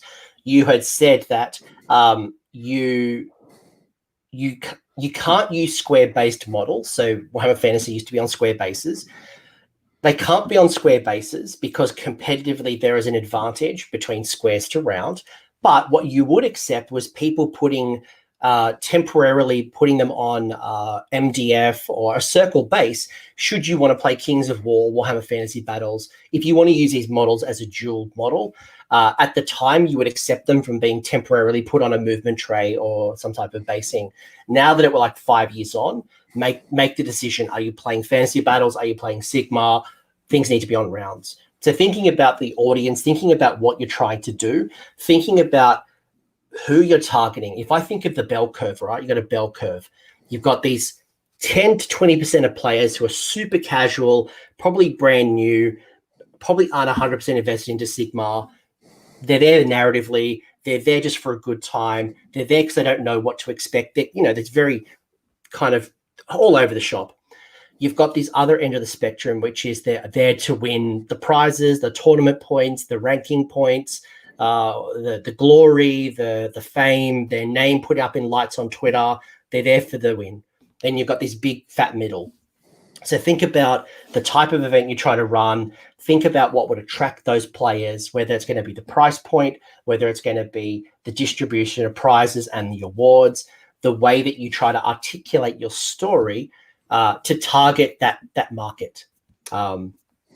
It might be a doubles event. If you're trying to grow a community, maybe I remember one event that I ran. I put in an incentive that it was a doubles event, and if you would let me, the tournament organizer, pair you up with somebody else, I would actually give you a discount because I knew that not every player had a friend to play with, but people were a bit weird playing with someone they don't know. So I'd actually incentivize them with a few dollars off. But again, think about your audience, think about what you're trying to achieve, think about what would most attract them to your event. Mm-hmm. Anything you'd want to add to that ramble? No. Cool. Glad I either acknowledged it or you just like, shut up. And then finally, you've got things like expectations, right? So in this example, you're expecting people to have their submitted roster if you're not familiar with using War Scroll Builder. Another one as well is if you are going to use tournament software. So for example, I use, and Clint uses Down Under Sigmar, whether it's Best Coast Pairings, whether it's Tabletop TO, most of these softwares ask you to register in advance. You may want to submit your scores, so you'll have to actually self-record your scores, or maybe you put it in a workbook, whatever it might be. But you may want to show them the steps on how to register and or submit your scores on the day. Yeah. So we've wanted War Scroll Builder output for a couple of years, and then we just kept getting people who were doing it wrong. So that we put that guide in at the end, and still got people who did it wrong, but less. And then we yep. And then at the end, obviously, that version history, just letting people know it's changed, which is just it's me being a bit pedantic, I think, but like knowing. So if you've already bought a ticket and you've already read the pack, and I say, oh, there's an updated pack, you know that you can just look at that list and see, okay, what's he added? What has changed that might be important to me? And in those particular cases, in that example, was just updating scorekeeping and things like that. So this has been a pretty robust discussion about a player's pack. And about one document. And that's just one document. You're right. There are so many great versions of documents, whether they are one-day events, whether they are multi-day events, whether they are like four-man team events. And we're going to be talking to a whole bunch of tournament organizers about their experiences, about their different how they run events. Do you have any additional thoughts, any advice, anything that we haven't probably talked about probably the only other thing I would think about is I like to put my sponsors on the front of the players pack. I know that again, it's very hard to articulate a return on investment to a company to say, hey, give me free prizes, give me some vouchers, give me something, and I'll promote you. And one way that I like to articulate that is thanking my sponsors, either on the front page, on the back page. I actually do both to get their brands out there and create a little bit more value. And it allows me every year to say, hey, do you want to partner again? They're like, absolutely. Yep. Sometimes I don't know why it wasn't in that one. I'm sure it's been in ones before, and it's in the little booklet people get handed on the day, the sponsors. But one thing is, don't be afraid to just pick up someone else's and run with it, and copy it if you're not sure about running your own, writing your own players pack. Don't be afraid to just borrow some aspects from it. Here's an example of mine, by the way. So, so you can see logos. You can see that this logo. I like to put some of the faces of my support team as well on the event. These are all made in Microsoft Word, by the way, so you don't have to be some master of PowerPoint. It kind of just shows you. If you're doing players packs in PowerPoint, you need to be taught a lesson, I think. No, but again, it kind of, I can share my love and my sponsorship. And again, this is just some examples that we're just kind of showing. It can be wordy, it can be pretty, just having a rubrics, the different types of, there's one that I really enjoy. My AOS influencer that basically rewarded people using a hashtag on Twitter and Instagram of their activity, either their games, their painting, their preparation, and just getting the buzz out there. That was a lot of fun as well. So, yep. Clint, anything else before we kind of bring this home? I'm absolutely excited about Gargants. I know that has nothing to do with talking about players packs, but for me, this is a document that helps, again, the community, either the tournament organizer, set the scene, what to expect, and how are they going to manage their event. It's the player knowing what they're signing up for, that social contract when they pay their $1 dues on what they are going to be getting involved in, and that interaction between player and player, event organizer and player, and just generally how we're all going to have a wonderful time during this event. I think something that's not going to have been in any players packs previously that you and I have written, but it's something that's going to be considered for quite a while forward is COVID guidelines and considerations and things like that. And I think, look, there's not a lot of events on at the moment, but in some places they're starting to ramp up. New Zealand, maybe in Australia soon. But I think it's important to make sure that you understand and make your players understand or be comforted by the fact that you've considered those sorts of things. Making sure you might have a couple of hand sanitizer stations and making sure that you're complying with your venue COVID guidelines and reinforcing that to players and things like that. It's unfortunate that because it already dominates enough of our lives that it sucks that it's crawled into the hobby in that way. But I think it's important and possibly reassuring to players that you've perhaps thought of it and are giving it some, are doing something about it, in a couple of months, in a couple of months' time when we start having events kick off again, it's going to be something that we need to consider. So, yeah. To give you an example, here's Sigmas. Why would you do that to him? What? Sigmas? Yeah. In my Sigmas pack, I do have. Where is it? I do talk about being COVID safe. Yep. I can't find exactly where it is. Yeah, but that's it. It's flashed up a couple of times. Has it? But there we are. There you go. It's literally there. I'll bring it back. There you go. Yeah, it's something that needs to be considered. Here's my expectations, and this is obviously being based on the government rules at the time. Obviously, that's going to change. And any requirements in regards to social distancing, whether it's going to be about how many players can be in a certain space, is a mask mandatory or not mandatory, whatever it might be. And again, just expectation, simple things like don't touch someone else's dice, clean your hands before you move around, or what am I going to do as an event organizer to ensure this is going to be safe? Yeah, well, as an event organizer, you're possibly one of the, like not you specifically, but you're probably one of the people who has to be considerate the most, because you talk to everyone throughout the day, and you wander around and you touch lots of stuff and you talk to people and stuff like that. So. Well, there's another example, right? Like I wouldn't normally include lunch in my events, but one thing that I've done with this one is include lunch so that I could get a prepaid packed lunch. So everyone will have their name on a lunch, and it means that people aren't congregating at a cafeteria, and it means that, again, I can create a safe space as possible as the event organizer. I obviously can't control everybody, but this is how I'm going to manage the event to be COVID safe. Look, you can at least create the framework, and if people want to follow it, then it's up to them. Yeah. But no. And, look, if you've got to have face masks, and I'm making it a mandatory thing, and tell people if you don't wear a mask, you will be kicked out. Mm-hmm. If that's the world you live in and that's the rules you've got, like just make it really clear on what you expect. And if I don't want to wear a face mask, this is not the event for you. So again, I've illustrated what I'm expecting. If you don't meet those expectations, don't come. Here's your money back. Just come to another event. Yep. Any final comments before we bring this home? No, I think that's pretty good. All right, this was a pretty robust discussion about players packs. Appreciate everyone who hung out with us live. It's probably not the most exciting thing, but I know events are starting to come back, and I know that we're all starting to think about the Age of Sigmar community continues to grow. It's continuing to be inspiring. More armies are coming out, more players are coming. We're bringing our friends. The tabletop simulator community has exploded, and I'm sure those people want to start playing on the tabletop.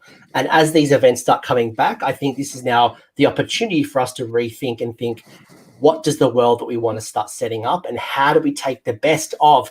I've stolen ideas from you. I've stolen ideas from Ben Curry from Bad Dice and Blood and Glory. I've stolen ideas from Heel and Hammer with South Coast GT. I've stolen ideas from Bobo. I've stolen ideas from Adepticon and LVO and Nova.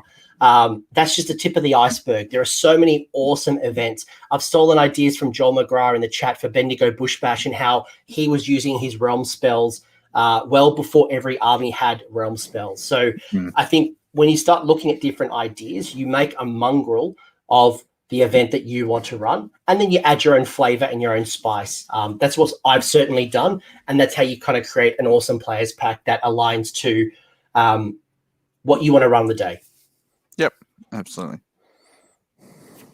Clint, any shout outs? If people want to talk to you after this, where can they find you, Clint?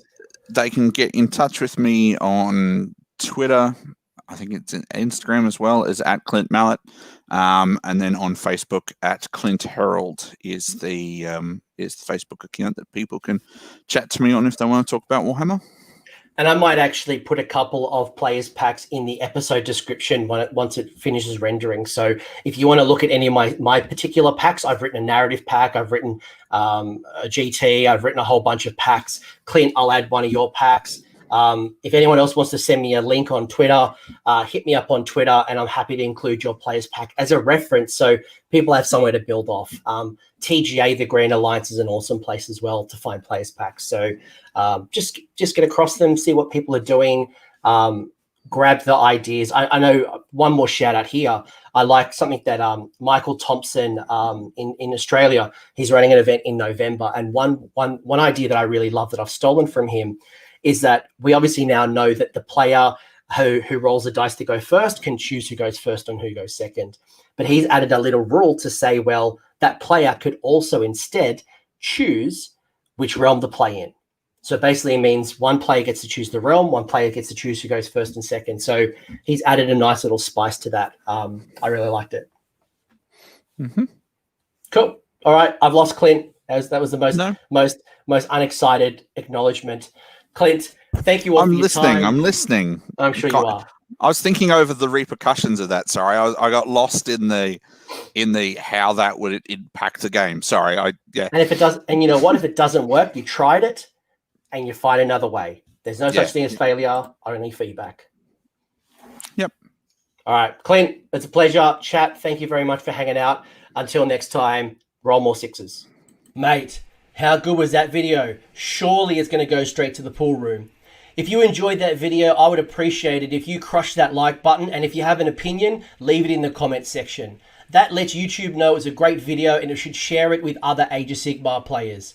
Cheers to all the bloody legends here on the screen who have financially supported AOS Coach on Patreon on YouTube members. Their contributions have helped me improve the quality, frequency, and the variety of content on this channel. So cheers guys, you are bloody legends. Until the next video, don't forget to shoot the heroes and have a good one.